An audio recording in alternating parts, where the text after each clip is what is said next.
So I wanted to speak a little bit about the organizational layout of Toastmasters. So the most basic unit, of course, is the member.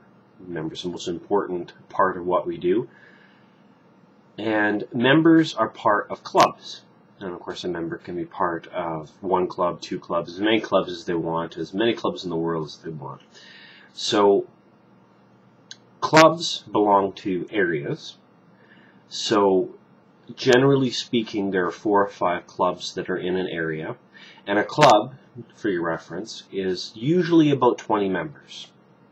So an area would be 80 to 100 members. Let's say 100 just to be a nice round number. So areas are part of divisions, and a division is generally made up of 4 or 5 areas. So continuing with the math there, an area or a division would be about 500 members, give or take. And then a division is part of a district, and a district is usually made up, in our particular case, 9 or 10 areas make it up, I think 10 in District 21. So that would be theoretically 5,000 members.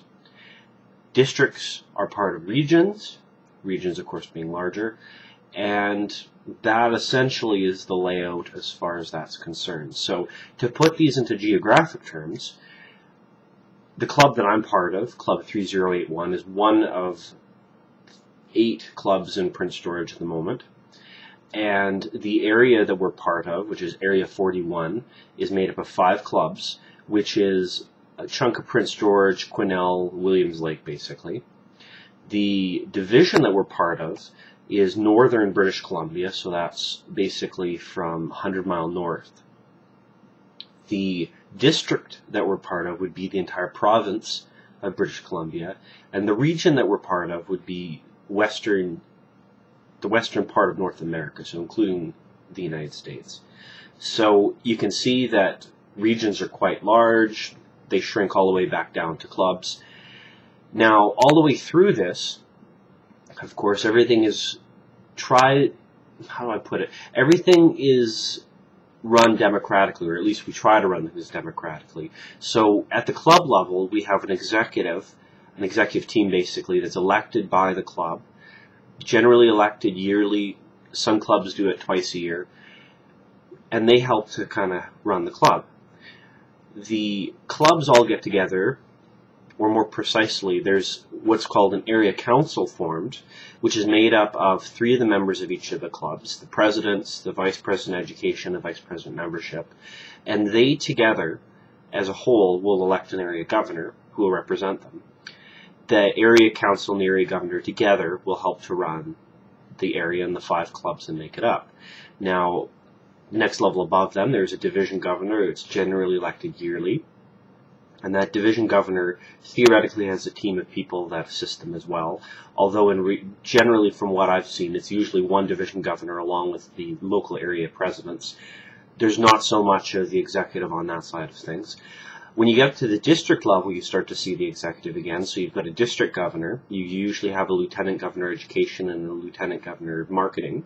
And then whatever else they want to see, whatever other areas they think that they need support, they can appoint members to basically fill those roles.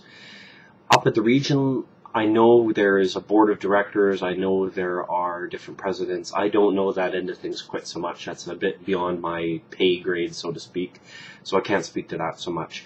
But I do know that ultimately Toastmasters International is run by a team of, I believe, salaried employees, somewhere in the number of 50 to 100, and they deal with a lot of the mechanical aspects of running Toastmasters. So running a Toastmasters.org website, running the different magazines that Toastmasters produces, the Toastmasters store, all those functions.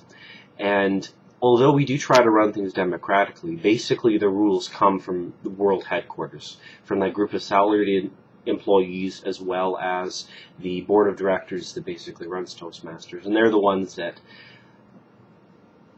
make the rules, so to speak. Of course, with consensus, with democracy. I don't mean to imply that there's anything untoward, but ultimately there is basically a non-profit organization that is run by these folks. So, again, at the club level, you have an executive, clubs lead to areas, areas lead to divisions, divisions lead to districts, district leads to regions, and that, in a very quick nutshell, is the organizational layout of Toastmasters International.